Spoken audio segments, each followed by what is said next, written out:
Meanwhile, the morning after the tempest in a Navotas community showed how the storm tide phenomenon, or the combined and simultaneous effects of storm surge and high tide, led to unprecedented inundation, which a bewildered DPWH chief found out for himself in an inspection trip this morning. Our Rod Lagusad fills us in with more. After Tropical Cyclone Uwan passed through Luzon, on Monday morning, its effects were still felt in Navotas City with strong winds and powerful waves crashing ashore. Before this, at the height of Uwan's onslaught, the city experienced massive storm surges that coincided with high tide. Ating gabi, halos 2 floors yung taas nung bato ng tubig dagat dito eh. So you can just imagine, ganun kataas, pasok lahat sa communities dito. The area of Pitong Gatang in Barangay Sipak, Almacen was submerged in floodwaters, which happened from around 9 in the evening until 1 in the morning. Ngayon lang po ito, inabot po namin po. Tumanda po akong ganito, ngayon lang po kami inabot. Hanggang dibdib ang tubig namin dito, sa Pitong Gatang, sa Sipak Almacen, ngayon lang nangyari. PTB also found some residents cleaning their homes after being submerged in floodwaters. Ngayon ko lang din naranasan yan, halos lahat ng gamit, nawasak lahat ng mga ulan.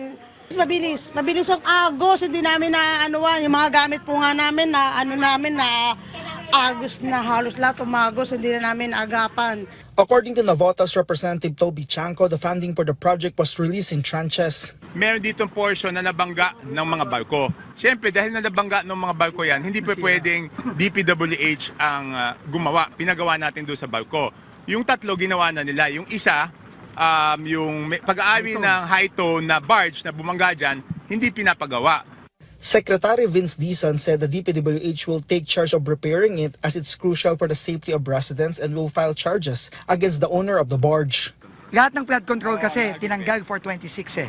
Pero since ito, kitang-kita naman natin na critical, no, ipopropose ko na lalo na ngayon, nag-declare na ng state of calamity ang Pangulo for 1 year.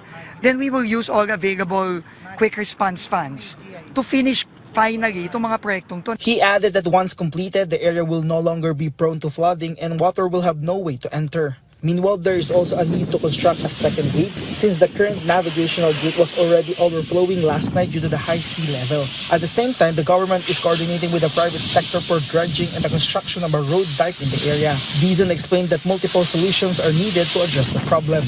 Meanwhile, Mayor John Ray Chanco clarified that it was not a seawall that collapsed which caused the flooding in Barangay Bagong Bayan. Plant box yun.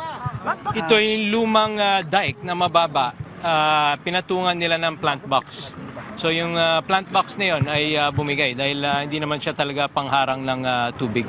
After flood water subsided in other parts of Navotas City, workers immediately cleaned up the garbage that the flood had carried inland. Rod Lagusad from the National TV Network for a new and better Philippines.